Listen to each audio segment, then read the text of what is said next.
সবাইকে জানাই শুভ দীপাবলির প্রীতি ও শুভেচ্ছা। তো তোমাদের কালী পুজো কেমন কাটলো? তো আমি পুজোর দিনে ভিডিওটা দিতে পারিনি, তার জন্য একদমই সরি। এডিটিং করতে একটু সময় লেগে গিয়েছে, পুজোর পরের দিন দিচ্ছি। তো তোমাদের পুজো কেমন কাটলো? আমার তো খুবই ভালো কেটেছে, তো দেখতেই পাচ্ছ। তো রেডি সেডি হয়ে বেরিয়ে পড়েছি ঠাকুর দেখতে। তো দুর্গাপুরে এত সুন্দর সুন্দর যে প্যান্ডেল হয় আমার জানা ছিল না, আর কালী পুজো এত বড় করে মানে উৎসবটা হয় সেইভাবে আমার জানা ছিল না। তো এইটা আমার ফার্স্ট টাইম। তো দেখতেই পাচ্ছ প্যান্ডেলগুলো এত সুন্দর, মানে তোমাদেরকে বলে বোঝাতে পারবো না, পুরো যেন দুর্গা ঠাকুর দেখছি এরকম ফিল হচ্ছে।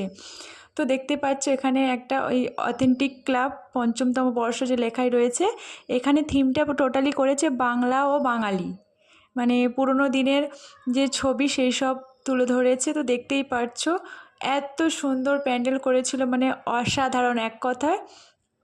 তো হ্যাঁ, দাঁড়াও দাঁড়াও, তোমরা কেউ স্কিপ করো না প্লিজ, আরও দেখতে থাকো, আরও অসাধারণ প্যান্ডেল রয়েছে। তো প্রথম এই মানে এর আগে তো অনেক ঠাকুর দেখেছি, সব কিছু ক্যাপচার করা হয়নি, তো এটা ফার্স্ট মানে বড় প্যান্ডেল দেখলাম ফার্স্ট টাইম। তারপর দেখো এখানে একটু এই প্যান্ডেলের সামনে একটু ঢং করছিলাম, মানে ফটো ফটো তুলছিলাম, ভিডিও করছিলাম।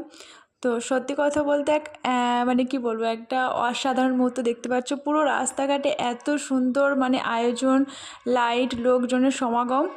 তো খুবই ভালো লাগছিলো, মানে মনে হচ্ছিলো না আমি দুর্গা পুজোয় ঘুরতে বেরিয়েছি, আমার তো এটাই মনে হচ্ছিলো। কিন্তু কি বলবো, আর কিছু বলার নেই। তো তোমরা পুরোপুরি দেখতে থাকো। এই যে একটা চলে এসেছি, এখানে দেখো একটা অসাধারণ প্যান্ডেল। তো সামনেই দেখতে পাচ্ছ ভোলে বাবা বসে রয়েছে, এন্ট্রির সময় প্যান্ডেলে ঢোকার মুহূর্তে সামনে পুরো রয়েছে। তো দেখো কতটা ভিড় হয়েছে, কত লোকের সমাগম। আর কি বলবো, দিদিদেরকে খুব মিস করছিলাম, আমার ছোটদি রাশিকে মানে খুবই মিস করছিলাম। আমি, জামাইবাবু আর বাবাই তিনজনে মিলে গিয়েছিলাম, কিন্তু দিদিরা থাকলে আরও বেশি মজা হতো, এনজয় হতো। কি করা যাবে, তো দিদিরা বাড়ি গিয়েছে জানোই তোমরা। আর আমি তো এখানে রয়েছি, সেই জন্য তিনজনে মিলে গিয়েছিলাম। আর প্রচণ্ড ভিড় হয়েছিল, আর ভিড়ের মধ্যে ঠাকুর দেখার মজাটাই আলাদা, তাই না বলো? যারা মানে যাও তারা বুঝতেই পারছো, ভিড়ের মধ্যে মানে ঠাকুর দেখার একটা অনুভূতি আলাদা রকম। আর সত্যি মায়ের মুখগুলো, মানে মায়ের দিকে যেন তাকিয়ে থাকি, এক অসাধারণ মানে মায়ের এক রূপ, মানে খুবই ভালো লাগছিল। তো দেখতেই পারছো কত সুন্দর করে সাজিয়েছে। আর কি বলো তো, আমার তো এখানে ফার্স্ট টাইম এই দুর্গা